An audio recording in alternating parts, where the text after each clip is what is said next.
pretty big hip hop guy, you can probably tell.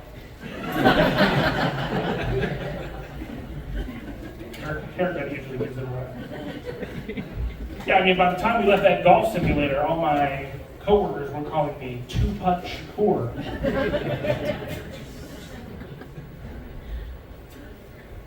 Yeah, I love hip hop. I think my favorite thing about it is how they've embraced the metric system.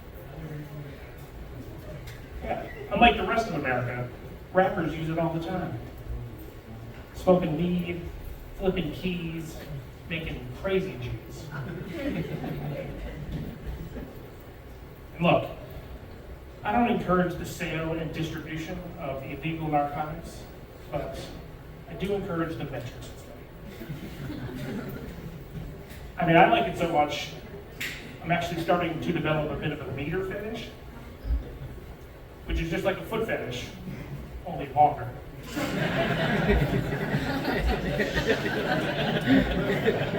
3 inches, more like 9 centimeters.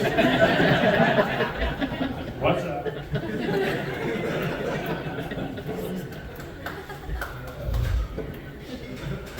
Yeah, I love hip hop, but it can be tough. Mostly because I look like a grown-up version of the kid from A Christmas Story. Tough to maintain any street cred when everyone assumes you're going to shoot your eye out. Also, very few people in my life share my passion. Recently, I tried to get my nephews to start calling me Unc. Totally backfired. Instead, they started calling me Chunk.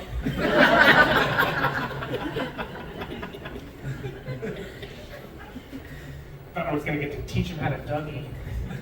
Now all they want is the truffle shuffle. Also, my wife's not a hip-hop fan, so she never appreciates my hip-hop compliments. The other day, she comes downstairs in a pair of leggings. I said, "Damn, shorty, you dummy thick." You know, ass so fat that you could see it from the front. Didn't go over. We make it work, though. We make it work. Been together for 12 years now, and you know, oh, thank you. Oh, thank you. Yeah, it's going pretty well. You know, over the years, I've found that you can tell a lot about a relationship dynamic based on the order in which you say a couple's name. My wife's name is Rachel, and when we first got married, it was Dan and Rachel. Always Dan and Rachel. Over the years, started to get a lot more Rachel and Dan,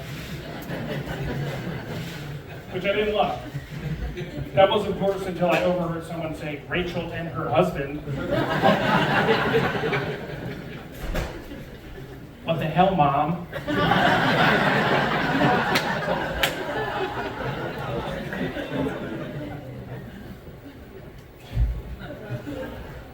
Yeah, we got a pretty good thing going, although, you know, we have our tough moments, just like anybody else.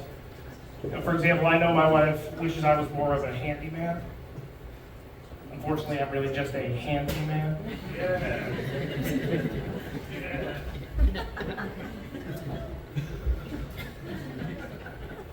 Makes it tough to get through the kitchen.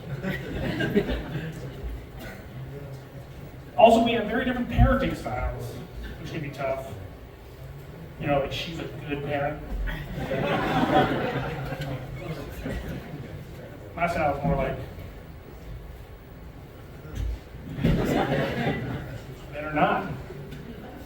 Better not. She has to remind me quite a bit that their brains are still developing, which is true. But it doesn't change the fact that they started it. And parenting is tough. Parenting is tough. I'll tell you something else I've really been struggling with is the fact that you have to teach them everything, but they get all the credit. I only seem to get acknowledgement when something goes wrong. Sure, he learned to ride his bike. But you only hear he learned it from his dad when they say something like, "Nice fucking blinker, pal."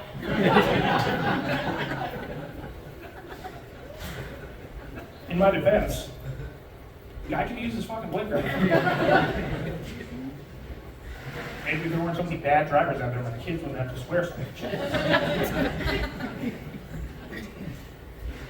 Yeah, so they learn to talk. You know, they're currently at the phase where they can get their point across, but they still make a ton of mistakes. Look how fast I go. Mommy is the bestest. Can you believe how much Daddy eated? First of all, can you believe how much Daddy ate?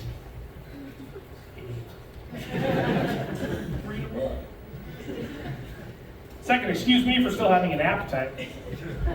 Not all of us spent the entire day demanding snacks under the threat of violence. Pretty sure as I walked out tonight, I heard one of them yell, "Give me goldfish or give me death." Maniacs. On the upside, there is quite a bit of unintended innuendo, which is fun. Last time one of my guys had a cold, he refused to let me blow his nose, but I kept trying until finally he yelled, "I want Mommy to blow me."